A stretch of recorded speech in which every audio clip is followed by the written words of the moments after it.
Real quick here, Doran. I forgot to mention the Rashad Bateman drop. The sun. The sun got him. That stinks. Yep. Hit him right in the face mask. And then Kyle Hamilton had a chance to seal the game with an interception and didn't. And that's how you lose to the Cleveland Browns to drop to 5-3. Steelers have a chance to get to 6-2 and be looking down on everyone in the AFC North standings. They can get that victory over the Giants tonight. And joining us now to get into it, he's usually here for game reaction. He's here to preview the game. It's Mark Kaboly. Kaboly brought to us by Bet365 and also by the injury lawyers of LGKG. LGKG, Western PA injury lawyers for over 90 years. LGKG.com. Good morning to you, Mr. Kaboly. How are you? Good. How you guys doing? Excellent. Great. I hear that you have not turned your heat on yet, even though it dropped down to 30 degrees or so last night. You are a sick man. It's a caveat today because I'm literally standing right in front of my fireplace right now. So Why haven't you turned your heat on? it's just, I don't. as Austin Bechtold always puts the drop in, it's the machismo of trying to. So when do you do it then? Yeah, Because once it gets below freezing, that seems to me to be the time. You know what? Here's the thing. The wife usually does it, but I got a new thermostat, and I don't think she knows how to use it, so I got the edge. Don't you feel bad for your kids? Right. Like, there's nothing worse, seriously, all relative, than sitting on a cold toilet. That's what happens. You sit down on a cold toilet. That is a terrible feeling, and you've done that to your children. Bad dad move. Yep. No, my kid sleeps with a fan blowing in his face, so. All right, I think we're done with that conversation.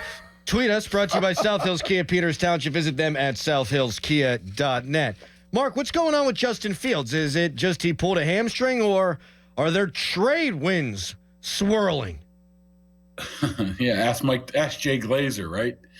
I find it quite interesting to get off on a little tangent right here that you can see a guy have a compound fracture on the field, and you ask him, he'd be like, "Oh, we don't know. We're going to check and see. We'll have an MRI. We'll get back to you." Jay Glazer calls him up and says, "What's up, Mike? Hey, Justin Fields tore his hamstring, and he might be out." I find that quite interesting that he divulges information. Saying that, I have no idea what's wrong with his hamstring. It's probably bad enough for him not to play tonight. I don't think there's anything trade related. That would be actually stupid. Yes. So I think it's just he probably tweaked it later in the week or doing something or pushing a sled or whatever he was doing. And, if you look at it, and I have heard rumblings of this, that the soft tissue injuries for the Steelers are pushing near the top of the league. And this is, I guess, considered just another one of those right now. So isn't that why they got rid of the last staff? That might have to be evaluated in the offseason. Well, that's why that's what happens whenever you bring in a college football strength and conditioning staff. They treat them like they're college football players. That's what happens. It happens all the time. And they're 30-some-year-old fellas that have put their body through years and years of work. I mean, I'm a physical specimen as it is, so I probably shouldn't be talking on this. But, hey, it is what it is. There's a lot of hamstrings, groins, and calves injuries this year, which haven't been like that in the past. At least I don't remember as many. Mark, did you expect Justin Fields to play in this game? If he was healthy? I think he would have played a little bit, yeah. I don't think it was going to be over the top. I think they were going to wait till through the bye week to be able to introduce him a little bit more into it. I'm still not thinking, regardless of what it was going to be, it wasn't going to be anything series related. It was going to be situational related, especially how Russell was going to play. But if you're able to put him out there for 3, 4, 5, 6 plays in situations where he succeed in short yardage and red zone, even though just Russell Wilson has been pretty good at that last year and was already good at it the one one game he's played here, I could still see them putting him in there. So I still think that's on the table, but obviously not tonight and probably for another couple weeks. Mark, the Steelers have a plus 68-point differential in the second half, and I think it's happened enough now that you can't ignore it. What do you make of that? Why are the Steelers as dominant as they've been in the second half of football games, according to you? I would imagine part of it has to be they can't be any worse starting off games, right? Takes them a while to get heated up a little bit. I don't know. I don't think there's any sort of halftime adjustments or anything like that. That's a good question. I don't think I have an answer of why they're better in the second half than in the first half. I'd like to more look at the negative and saying why they stink so bad in the first half, the first 3 or 4 or 5 series. I think that's more important because you obviously want to play with a lead rather than, coming back from a deficit. So I don't know if there's anything tangible you can point your finger to and say they're doing this better, this better, this better, other than, they're just playing better in the second half. But like I said, I think they need to start playing better in the first half, because if they're going to end up losing games, it's going to be because of poor, slow starts. Mark, what do you need to see out of Russell Wilson tonight to make you feel good? Same thing? Same stuff. I mean, I don't think you need anything more. Take your shots. I mean, there might not always be there. George Pickens might not always make these fabulous catches, but you at least have to put him in that situation to be able to make those catches.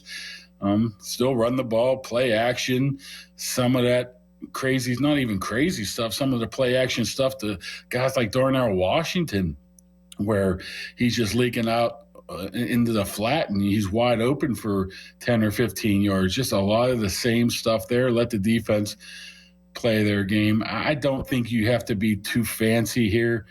I mean, if you're looking at the Giants, aren't you saying they're probably one of the 5 worst teams in the league? And you got a team that's actually thrived on Monday nights, 21 straight wins. It's all set up for a relatively simple Steelers win, and I could probably see that happening. But, yeah, I mean, that's all I want to see. I want to see a lot of the same stuff. Daniel Jones, by the way, 1-14 in primetime games, 0-7 on Monday Night Football. Why are the Steelers so good on Monday night, Mark? Wow. I don't. I mean, that goes back to even Tomlin days, man. I mean, Cowher days. Yeah, Cowher days. I mean, that's not even something new. So you can't even say, okay, Tomlin puts more emphasis on it. I don't know. They just play well. I mean, they find ways to win on Monday nights and in primetime games, and that's when you play in it so much. Maybe that's it. I'm just thinking on the fly here. You play in so many games. You're in 4, 5, 6 a year that it's not too big. It's not like Jacksonville playing on a Monday night and all of a sudden you're like, oh, goodness, where are we at here? But there's a lot of teams that play a lot of those games. I mean, Dallas plays 6 or 7 a year. The Giants play a lot of them too. Yeah, they all play a lot. So that doesn't even really have a lot of it doesn't even make much sense either, other than, boy, you're asking me questions I have no answers to. Yeah, you're buffering. You're buffering. I think we need to pull out our. I mean, honestly, what is your theory? What is your theory, Crowley? I have no idea. If I had to come up with one, Tomlin, you get the extra day of practice, and he said that they work their Friday day twice, basically. Mm-hmm. So Friday for them is always situational football. But it happened with Cowher, too. Yeah. I don't know what Cowher did. I don't remember. Don't all teams do that? I mean, don't the Cowboys do that? I don't know. Don't the 49ers do that? I mean, perhaps. Yeah. I don't know. It's an amazing streak. It really, it is an amazing streak. They have not, with Cowher or Tomlin, they have not lost a scheduled Monday Night Football game. It's insane. What was the last one? We're talking back in Buffalo? 92. 92. I think they got whipped pretty good that game, but I do remember watching that. That was how long ago it is. Maybe it's the juiced up crowd, but there's juiced up crowds in Buffalo. So. I know. You're right. I don't know.